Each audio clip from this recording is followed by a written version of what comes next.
नमो बुद्धाय, जय भीम। मैं राजरत्न अंबेडकर। जानकारी ये है कि ऑस्ट्रेलिया के ब्रिस्बेन में क्वींसलैंड पार्लियामेंट में भारत के लोकतंत्र को लेकर वहाँ पर व्याख्यान, वहाँ पर समारोह का आयोजन किया गया है और उस व्याख्यान के लिए मैं वहाँ पर जा रहा हूँ। India forwarding at the liberty, justice, equality and fraternity, इस मुद्दे पर ये कॉन्फ्रेंस होने जा रही है और इस कॉन्फ्रेंस के लिए मैं भारत की ओर से भारत के लोकतंत्र की क्या अवस्था हुई है और भारत के सेकुलरिज्म को, धर्मनिरपेक्षता को कितने हद तक हम उसको हासिल कर पाए हैं और आज भारत की धर्मनिरपेक्षता किस अवस्था में है, ये सारी जानकारी देने के लिए मैं भारत की ओर से doctor BR Ambedkar mission society Australia के माध्यम से मैं वहाँ पर इनवाइट मुझे किया गया है। तो भारत की जो भी हालात है, जो परिस्थिति है, वो वहाँ के ज्यूरिस्ट, वहाँ के कॉन्स्टिट्यूशनलिस्ट, वहाँ के पार्लियामेंट्रियंस, इन लोगों के सामने रखने का मौका मुझे यहाँ प्राप्त हुआ है। तो उम्मीद करता हूँ कि भारत की सच्ची परिस्थिति वहाँ पर मैं प्रेजेंट कर सकूँ।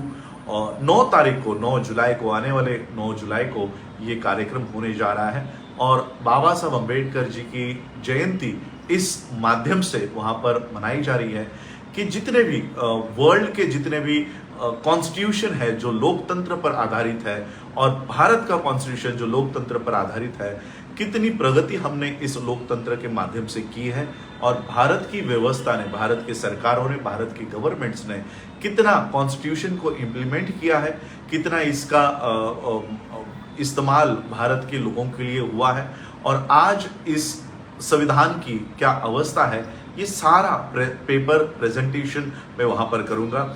और इसमें मुझे यूके के अम्बेडकराइट्स काफ़ी हद में मदद कर रहे हैं ताकि भारत की असली परिस्थिति हम वर्ल्ड के सामने रख सके। ऑस्ट्रेलिया में ये कार्यक्रम 9 जुलाई को है और उसके नेक्स्ट संडे यानी 17 तारीख को यही विषय लेकर मैं यूनाइटेड स्टेट्स USA में वहाँ पर जा रहा हूँ। तो भारत की जो परिस्थिति है, सेकुलरिज्म है, धर्मनिरपेक्षता है, ये हम देख रहे हैं। कल ही सुप्रीम कोर्ट ने नुपुर शर्मा के मोहम्मद पैगंबर साहब के ऊपर जो टिप्पणी इन्होंने की थी उसके लिए फटकार लगाई है। तो ये भी एक एडिशनल दस्तावेज हमारे सामने, ये कॉन्फ्रेंस होने से पहले हमारे सामने आया है। तो भारत की धर्मनिरपेक्षता किस तरह से तबाह हो रही है, किस तरह से मिटाई जा रही है, ये इसका एक सबूत है। लेकिन फिर भी देखिए, हम लोग हमेशा ये देखते हैं कि सुप्रीम कोर्ट हो, ED हो, CBI हो, ECI हो, किस तरह से काम कर रही है।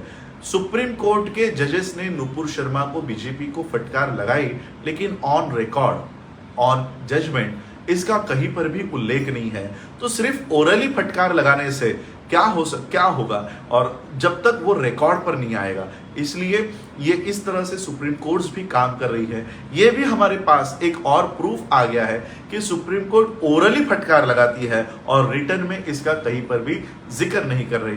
तो ये सारी परिस्थिति यहाँ पर हम भारत की मैं वहाँ प्रेजेंट करने जा रहा हूँ। आज मैं लखनऊ में हूँ और लखनऊ में भी संविधान सुरक्षा आंदोलन की मीटिंग यहाँ पर है, स्टेट कमेटी मीटिंग है ये उत्तर प्रदेश को लेकर।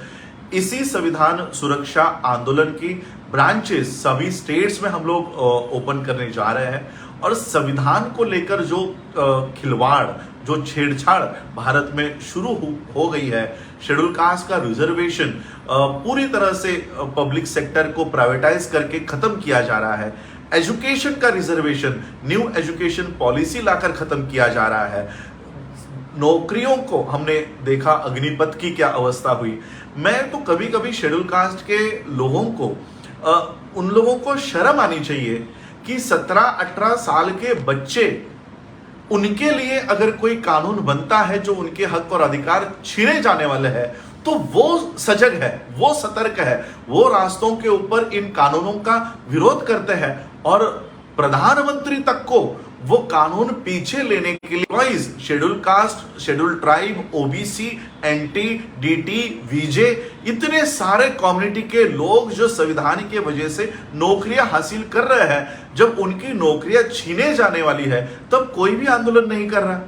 यानी शर्म आनी चाहिए एससी, एसटी, ओबीसी, डीटी, वीजे, एनटी 1, एनटी ए आनी चाहिए कि बच्चे उनके लिए लड़ने को रास्तों पर आ रहे हैं। आप लोग नौकरियां कर रहे हो, सैलरी ले रहे हो, घर बना लिए हैं, गाड़ियां ले लिए हैं, लेकिन आपके खिलाफ जब कानून बन रहा है तो कोई भी इसका विरोध नहीं कर रहा।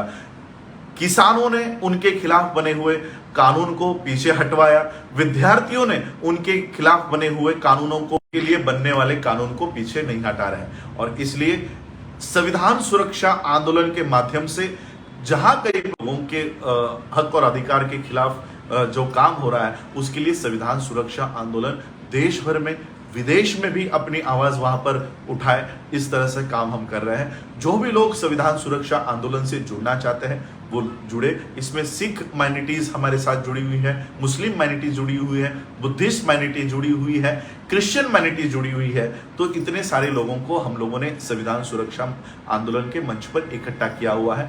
आप लोग भी सादर आमंत्रित है और इस संविधान सुरक्षा आंदोलन को भी बढ़ाने का काम हमें करना है। इतना ही मैं आज कहने के लिए, इन्वाइट करने के लिए आया था कि ऑस्ट्रेलिया के पार्लियामेंट में हम भारत की परिस्थिति वहां पर प्रेजेंट करेंगे और जितने भी देश डेमोक्रेसी को चाहते हैं, डेमोक्रेसी के लिए लड़ते हैं, उन सभी डेमोक्रेटिक देश के सामने जाकर हम अपनी व्यथा वहां पर प्रेजेंट करेंगे और भारत में आंदोलनी तौर पर संविधान सुरक्षा आंदोलन के माध्यम से लोगों को इकट्ठा करेंगे। तो यही बताने के लिए मैं आज आप लोगों के समक्ष आया था। आप लोगों ने मुझे सुना, उसके लिए आप सभी लोगों का आभार, धन्यवाद। जय भीम, जय भारत।